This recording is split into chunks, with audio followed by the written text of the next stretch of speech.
So the updated developer notes for Phase 3 have just gone out, and there's a couple of bits in here to do with Trial of the Crusader in terms of actual gearing that are really interesting, and I'm sort of glad they're thought about in a way, because I'm pretty sure in numerous videos in the past talking about Trial of the Grand Crusader or Trial of the Crusader in particular, this is something that I've actually mentioned.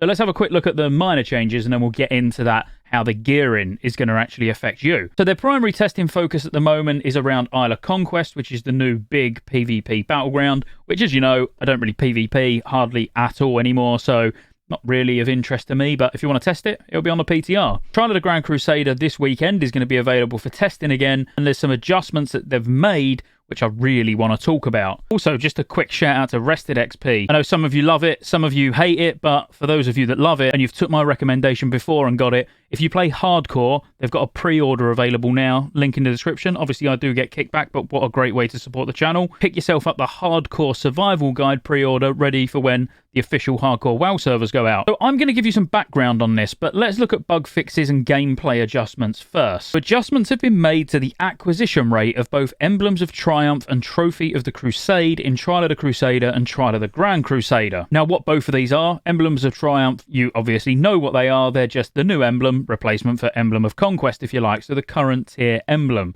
Now, they're important because every piece of tier, excluding Heroic 258 item level tier, needs Emblem of Triumph to be able to get, even the very basic tier and the ones that go with Trophy of the Crusades.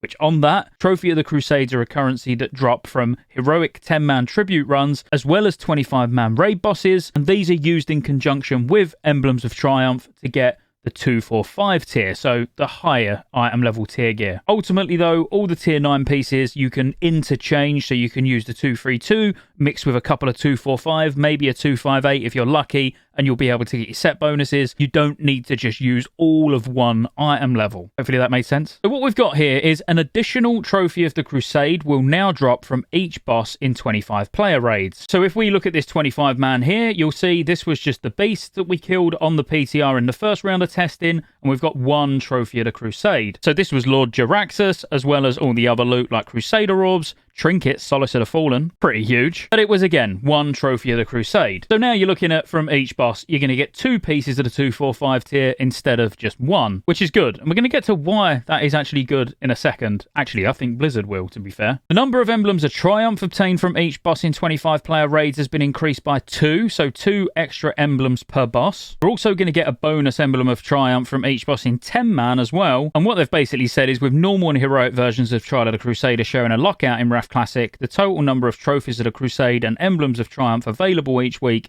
was decreased. These adjustments are meant to bring the acquisition rate of both resources on par to what it would have been in original Wrath of the Lich King. The number of emblems dropped was not increased to perfectly match what was possible to obtain from the raid on a weekly basis in 2009, as there are now other opportunities outside of the raid to obtain these emblems, namely from the Daily Heroic Satchel when the Daily Heroic Dungeon is completed on Defense Protocol Beta difficulty. Which is absolutely fine, because clearing 25 man and 10 man each week, you're going to be able to get either sort of one of the lower cost tier pieces like gloves or shoulders, or 2 resets, you'll be able to get one of the others. But actually, I think you probably, if I was to sit here and work it out, you'd be able to get any piece of tier a week doing the Heroic Dungeon every day as well, because that's another, what, 35 emblems just from that. So, yeah, you can pretty much get 1 piece of tier guaranteed every week. I actually think this is a really good change. No complaints whatsoever. It will just speed up being able to get your 2 set and your 4 set, so all good there. Now, the main thing around these Trial of the Grand Crusader changes are they are just bug fixes, not actual changes. So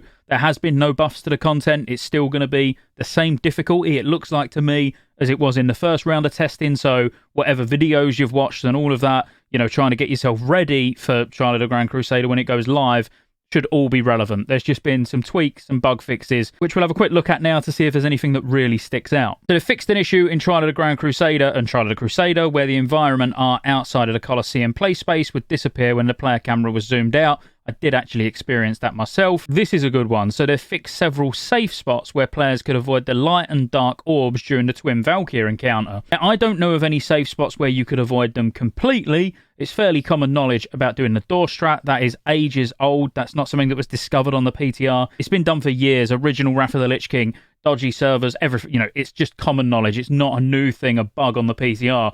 So I'm intrigued to see if it's the doors specifically that they've tried to fix, because whilst it slows down the amount of stacks you can get, it doesn't eliminate you getting orbs at all, if you know what I mean. You are going to still get hit by orbs, but just at a reduced rate.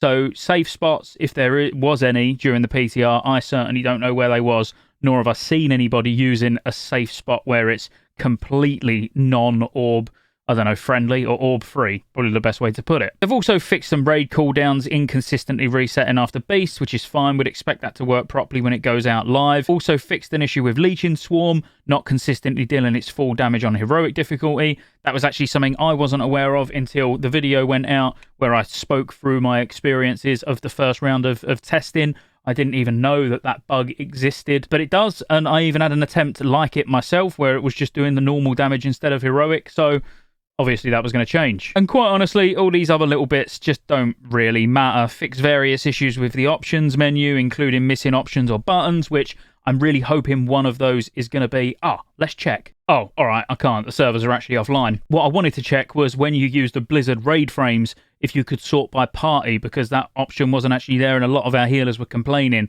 that they couldn't sort the order of the unit frames out by party. I don't know if you sort of encountered that yourself as well, but hopefully that's one of the changes, because that'll be really annoying if it goes live without that there. But that's about it. That's kept you updated. If you enjoyed the video, like and subscribe. See you on the next one.